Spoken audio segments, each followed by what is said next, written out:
बहुत समय पहले एक छोटे से गांव में एक गरीब लड़की रहती थी जिसका नाम मीरा था।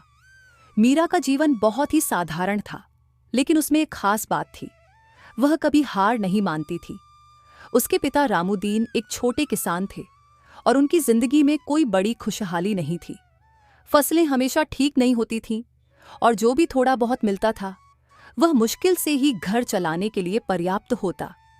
मीरा की मां का देहांत जब वह बहुत छोटी थी, तब से वह अपने पिता के साथ ही रहती थी।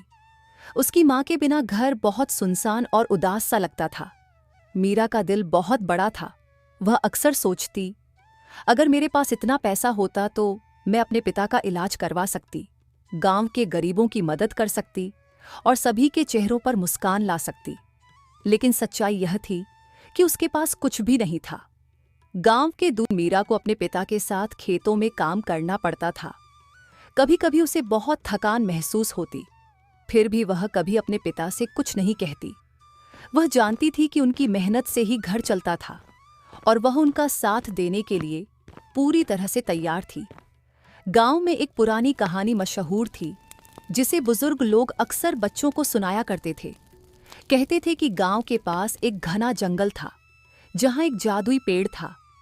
उस पेड़ के बारे में कहते थे कि वह किसी भी सच्चे दिल वाले व्यक्ति की इच्छा पूरी कर सकता है।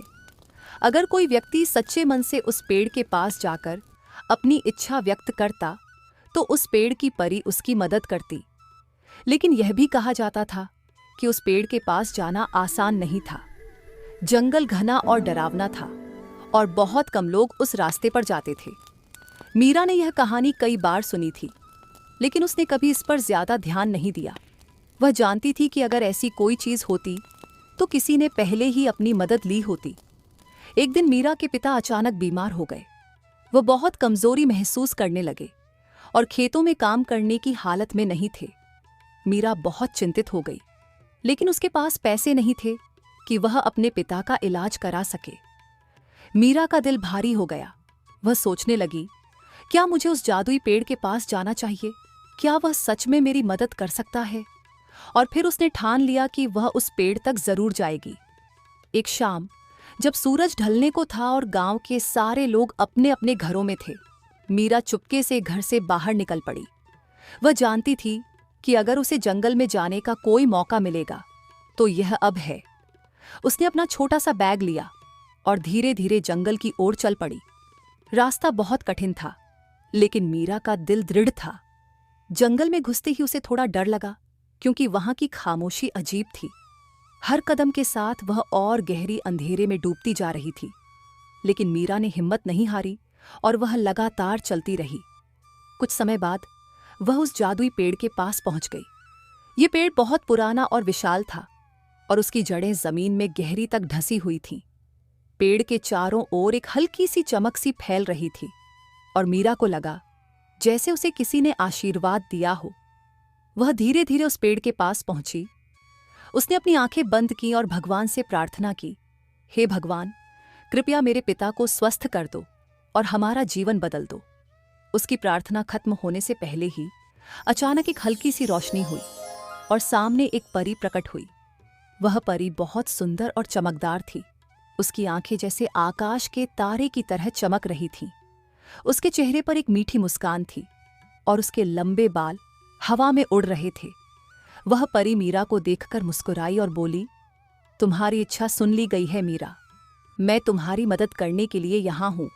मीरा हैरान रह गई। वह समझ नहीं पाई कि वह सचमुच किसी परी के सामने खड़ी है। उसने कहा, क्या आप सच में मुझे मदद करेंगी? मेरे पिता बहुत बीमार हैं और मुझे कुछ समझ में नहीं आ रहा। परी ने मुस्कुराते हुए कहा, तुम्हारी इच्छा सच्ची है और तुम्हारा दिल भी बहुत शुद्ध है मीरा। मैं तुम्हें 3 वरदान दूंगी। पहला वरदान यह है कि तुम्हारे पिता जल्द ठीक हो जाएंगे और उनका स्वास्थ्य सामान्य हो जाएगा। दूसरा वरदान यह है कि तुम्हारी मेहनत कभी व्यर्थ नहीं जाएगी और तुम हमेशा सही रास्ते पर चलोगी। तीसरा वरदान यह है कि तुम्हारे पास हमेशा वह चीज होगी जिसकी तुम्हें सच में जरूरत होगी। मीरा ने परी का धन्यवाद किया और कहा, मैं इस वरदान का सही इस्तेमाल करूंगी। मैं कसम खाती हूं कि कभी भी अपनी मेहनत और नेक दिल को नहीं छोड़ूंगी। परी ने एक आखिरी बार मीरा की ओर देखा और फिर पेड़ की जड़ में समा गई। मीरा घर लौट आई और अगले दिन अपने पिता का इलाज शुरू किया। कुछ ही दिनों में उसके पिता का स्वास्थ्य सुधरने लगा। मीरा की खुशी का ठिकाना नहीं था। वह जानती थी कि उस जादुई परी ने सच में उसकी मदद की थी, लेकिन मीरा ने कभी भी अपने सच्चे इरादों को नहीं छोड़ा। उसने मेहनत से काम किया और अपनी लगन से धीरे धीरे गांव में अपनी पहचान बनाई। एक दिन गांव में एक बुरी आपदा आई। गांव के पास बाढ़ आ गई और बहुत से लोग बेघर हो गए। मीरा ने बिना देर किए अपनी सारी जमा पूंजी लोगों में बांट दी। उसने अपने घर से खाने पीने की चीजें निकाली और लोगों की मदद की। उसकी मदद से कई परिवारों ने राहत पाई और गांव फिर से एकजुट हो गया। कुछ महीनों बाद मीरा ने अपनी मेहनत से गांव में एक छोटा सा स्कूल खोल लिया। वह जानती थी कि शिक्षा ही सबसे बड़ी ताकत है और अगर बच्चों को अच्छे से पढ़ाया जाए तो उनका जीवन बदल सकता है।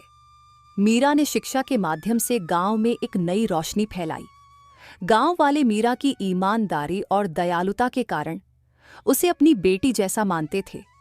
वह जानती थी कि असली शक्ति केवल पैसे में नहीं बल्कि दिल में होती है। तो यहाँ पर खत्म होती है आज की कहानी। उम्मीद है आपको पसंद आई होगी। लाइक और सब्सक्राइब करना ना भूलें। धन्यवाद।